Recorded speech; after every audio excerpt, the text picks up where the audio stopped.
What's the crack? What's the bleeding story? How are you all doing?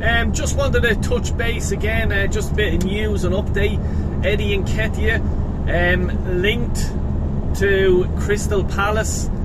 Please, if there is a God out there, whatever God it is, please make this be true, because I will be absolutely delighted. And what I'll do is, the picture you've seen in the video, that's my van, it's what I'm driving now. I will personally give him a lift to wherever, any club, in Britain, in Ireland, in Saudi bleeding Arabia. I don't mind at all, whatever club it is, you know what I mean? But this is great news. They're saying that like 35 million for Eddie. Take it. Jesus Christ, bleeding take it. Like, seriously, if Crystal Palace are offering that money, take it. And what's that other young fella that Arsenal are linked to off Crystal Palace? Even do a swap, we'll give them 20 million plus the young fella. That Olsen or whatever the bleeding hell you call him, I can't think of his name. But anyway, yeah, I hope that this does come true. I'm sure there's a few people that will agree with me, there's a few that will disagree with me. But if that's the case, give Balogun a go. Give the young fella a good run. Give him a season in the Premier League. Tell him, mate, you're backup striker to Jesus, but there's going to be Champions League games, FA Cups, the Carabao Cup, you know, league games as well, Champions League, you know, mate, there's going to be loads of opportunities for you here. Let's try and do it at Arsenal at the big stage, mate. You know what I mean? I hope that that's been sold to him. Please God it is, you know. But yeah, look, you know, if Eddie does go, I still think we need a replacement as well. And it sort of brings me on to the fact of what we were talking last night on my live stream. Check it out, it was the Arsenal-Barcelona thing, reaction, and just talking about transfers in general. But I asked the question, do Arsenal need a Haaland type striker that's going to score you 40, 50 goals like Haaland did last season? Does Arsenal need that? Or are you happy enough with the likes of Martinelli chipping in, Jesus, Saka, Odegaard, all the boys chipping in with goals rather than just depending on the one striker? And Paul Robinson, and big shout out to Paul, me Welsh mate, he put into the chat, and he said, and I was sort of thinking about it last night, and he's right. He says, if you have a striker like Haaland or whatever, and he gets injured, you're basically up shit creek. You know what I mean? Where's the goals going to come? A panic will start setting into the team as well, you know. And the more I think about that, yeah, I'd actually rather, you know, the likes of the guys that I said there, Jesus, Martinelli, Saka and Odegaard, Havertz now, maybe Declan Rice as well, chipping in with goals. So other teams will be there. Well, these guys can score from anywhere. Their midfield is just as good as their striker, their main striker, you know. Trossard as well, I have to mention him, and I want to talk about him in a second. But, you know, other teams will come into that sort of fear, look, these guys can score anywhere. Whereas if you're sort of dependent on a Haaland type striker, whoever it is, you can, you know, other teams are there, well, he's injured today, so where are they going to get their goals from? You know, so, yeah, it's just a point I was sort of thinking about there. The whole Trossard deal as well, like, I said it in the stream as well last night, actually. I did say that if Jesus isn't banging in goals and hitting form straight away, well, not straight away, give him a few games, obviously, with the new players we have and stuff like that.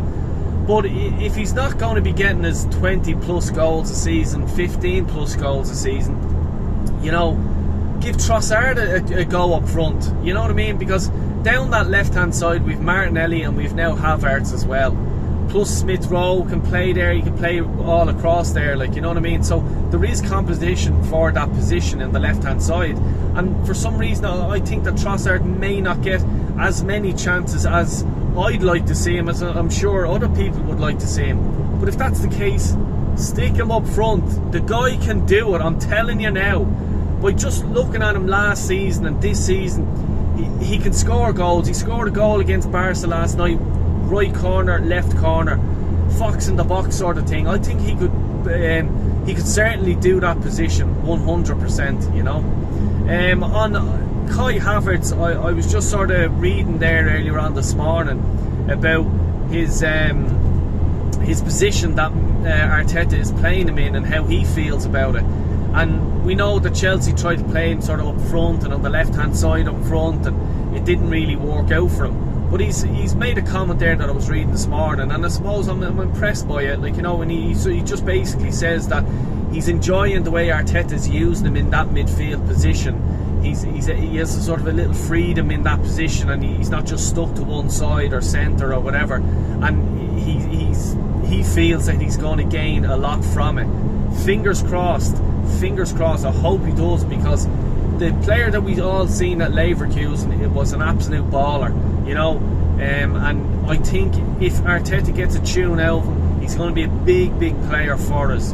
I just hope that form that he was at Chelsea doesn't creep back in. But you have to sort of give it to him as well, as in he's had a few managers during that time, like, you know what I mean. So when a new manager comes in, you have to give them nearly a year or whatever to get their sort of their facts across, and their tactics and their style of play across, and it takes a while for players to jump on board with that. But with Havertz, look, I said it, I'm giving them 10 games. I'm giving the whole Arsenal team 10 games before I'm going to start making a judgment on them. You know, giving the guys, the new players, time to bed in and stuff like that. And one player that I think, if we are going to like use Havertz, Rice, Odegaard, it's a big change in that sort of midfield area. The three of them players have to gel together, have to understand the way they're playing. Two players into that midfield position is a big change, in fairness, you know.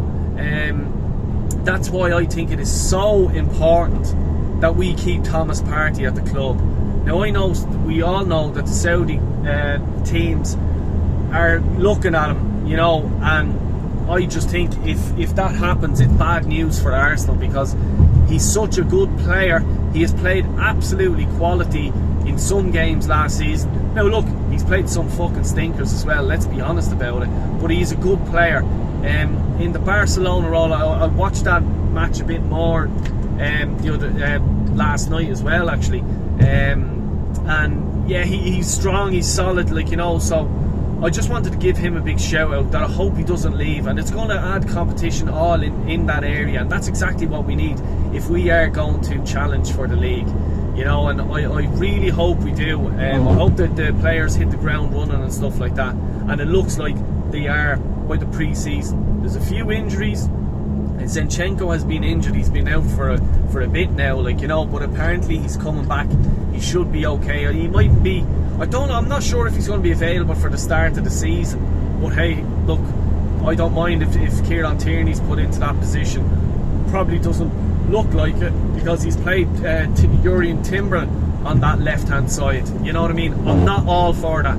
I'm not into that at all, and I'm not even into Tommy over on that left hand side. We've Kieran Tierney there who can play in that position.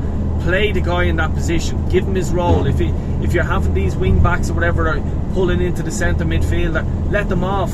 Tierney can hold it in his own. Him, Gabriel Magalhaes and William Saliba, I'd have no problem with them three at the back whatsoever, you know. Declan Rice as well, apparently he was injured, I think a toe injury or something like that. It was just precautionary, so I'm not too upset about that, you know what I mean. But yeah, look, there's another one or two injuries.